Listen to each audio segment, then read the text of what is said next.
Hi, today I want to speak to you about parenting, but not in a typical way that is being taught in what you might see in the various online courses that are out there right now. What I have to say today kind of relates to the same reasons why we eat strawberries in February.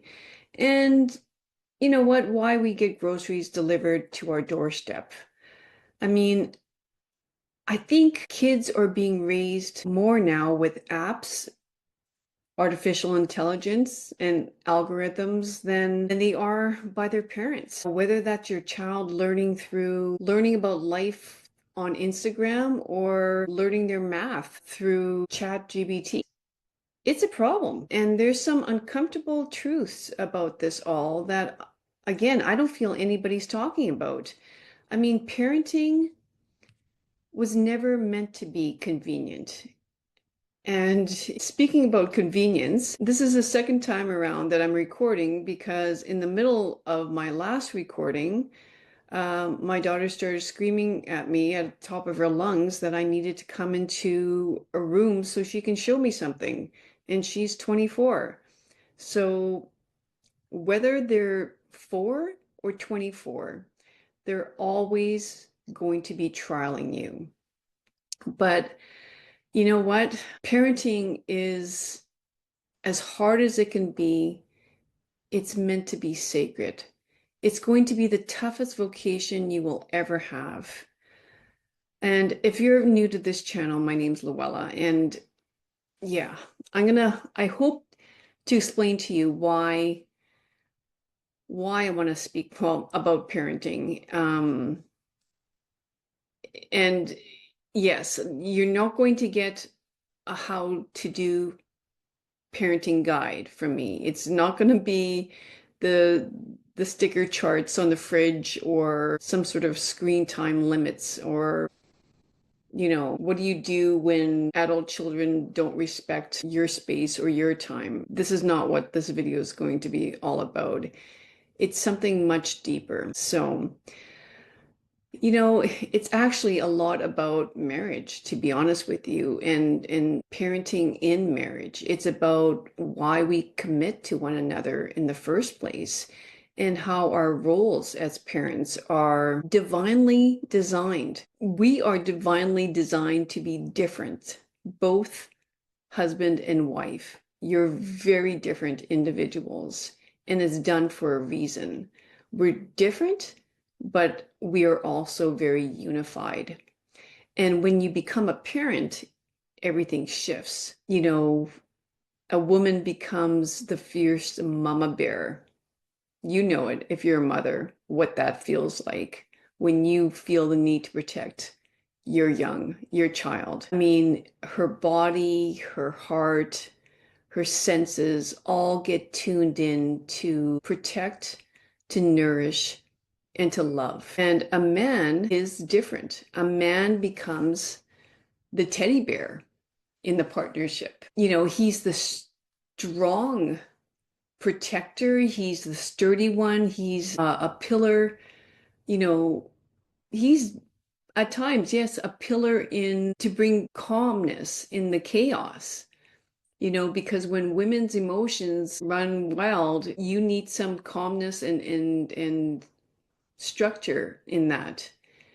So his role is to provide the order, the stability, and the security. Now, again, just to remind you, this was all perfected and designed by God.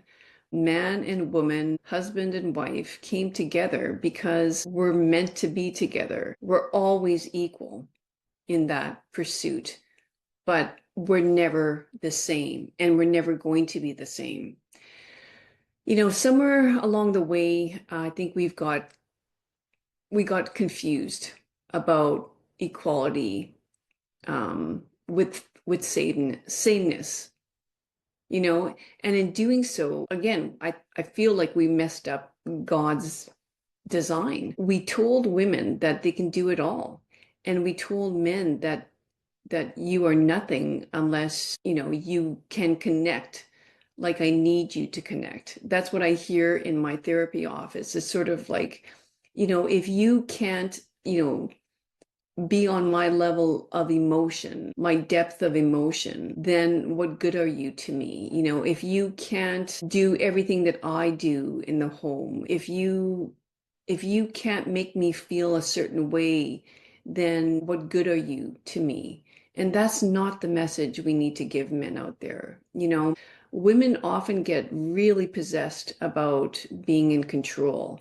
It's like they feel like there's only one right way of doing things. And unless you do it like this, you will harm the child. We sort of give them those threats. It has to be like this. And we might say it's because I read it in a book, or worse, this influencer says so. I mean, I find now, like, I love podcasts, but I don't get the depth of knowledge I feel like I'm searching for from people that are simply on media because they've become popular, if that makes sense. I'm missing that depth of the individual in that sustenance. It's hard to describe, but maybe by the end of the video, you'll get what I'm talking about. So stick with me. I just feel like men have felt worthless in these recent times. And there's a few reasons for that, right? I think one of them is that it's spawned from the Me Too movements that at first appeared very necessary and needed. And in some ways there was some good that came out of that. But it appeared, or perhaps, it appeared to sort of take away the traditional roles, or maybe not feeling like earning enough. Wait, let me repeat that. It took away the traditional roles. I think it made men feel like they're not doing enough or they're not earning enough, especially in society's push for capitalism, which is another thing that we're seeing a lot. There's never enough money. You can never earn enough. You can never have enough. And this is a problem, because men just can't keep up with that you know. And again, women are taken out of the home because they need to earn, as much, they feel almost as much as, their partner in order to be equal. And that's nonsense. So if you're a woman and you feel that need of doing it all for the sake of getting enough materialistic goods, or, being equal to your neighbor, then you're going down the wrong path. And I think you know that. So, myself, like, as I reflected in the past decades of being a mother, I know that I was confused and often very delusional for the most part. I felt, that I was being praised for being so determined, and I was determined, and I was extremely independent. Yeah, but praise for pushing through all that I did, for doing as much as I did. And I just see now wasn't the praise that I needed at all. It was led me down some dark places, put it like that, to a point where I often dismissed what my husband suggested. Oh, I worshiped health and productivity. And somewhere along the line, I really lost myself. But, it's our culture that tells women, be everything, do everything. But what if being everything is the very thing that's tearing us apart? What happens when you start living for your ego and your pride, and not for God? You know, what if true strength lies in knowing when to receive and not just when to give?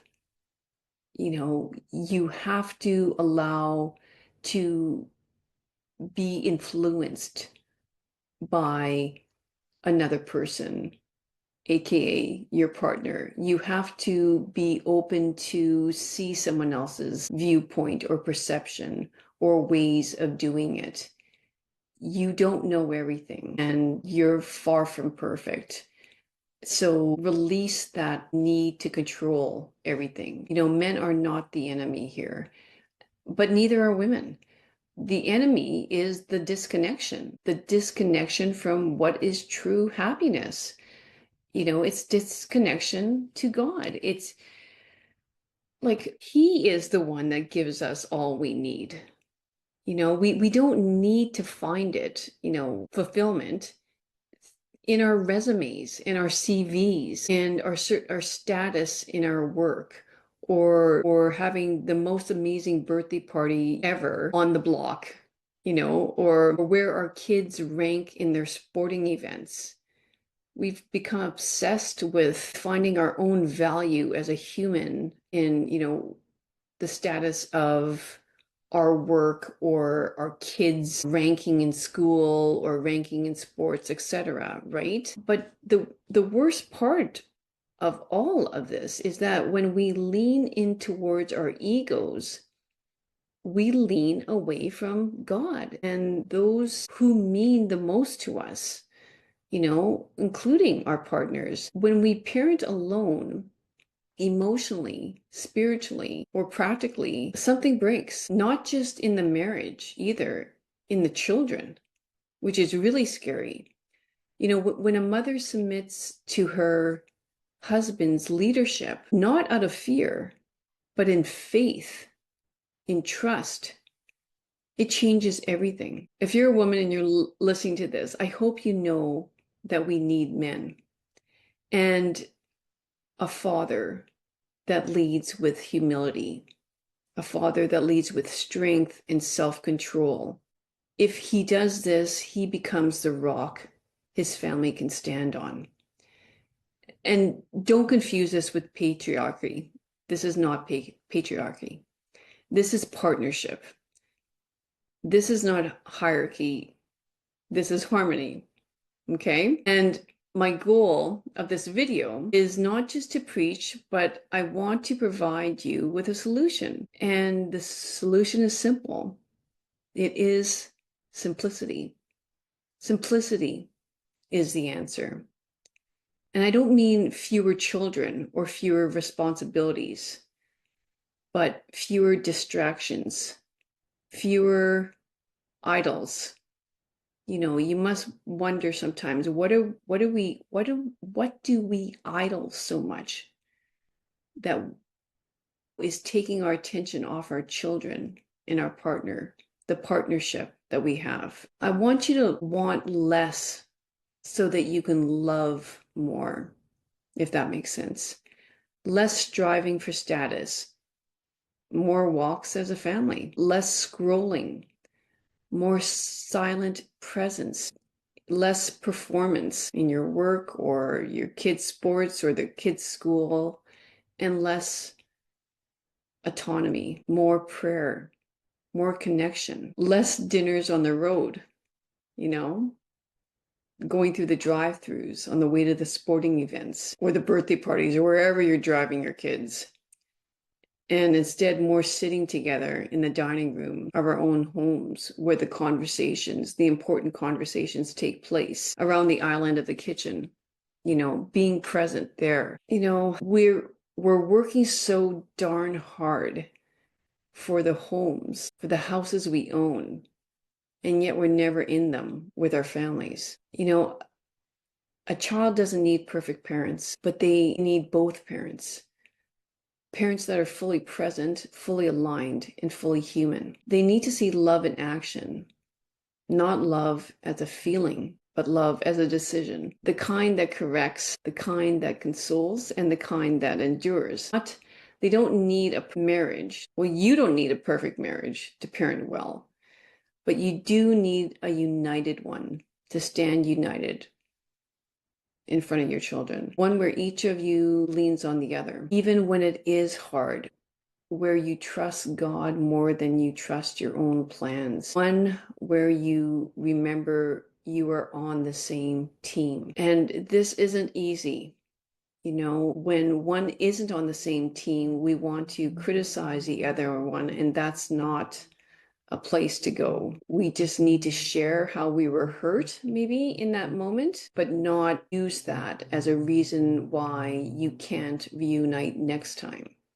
Let the past be in the past and use those past mistakes to create a better way of doing things. And remember, instead of trying to chase some sort of equality that's just not there, because you're like, sorry, let's redo that. Instead of chasing equality, no, sorry, I'm going to do this again. You don't have to chase equality. You are equal. So just remember that you're equal in every sense, shape, and form as a human being, but you're not the same. And it's because you're not the same that you can become so interlocked and united in strength. So instead of trying to do it all on your own, I want you to start doing it together. Allow that to happen. So let's just return, to what matters most, because when a mother and a father live out their God-given identities, they identify themselves in their sex. Their children don't just survive. That's when you're our kids want us to be on the same team. They don't want our bickering. They don't care who's right in the argument. They don't. They want to see us working together. And even when it's hard, the fact that we come back the next day and we try over and over and over is what is going to make your child flourish and build that resilience that a lot of kids are lacking nowadays. So think about that a little bit. Okay, hope this was helpful. If it is, let me know.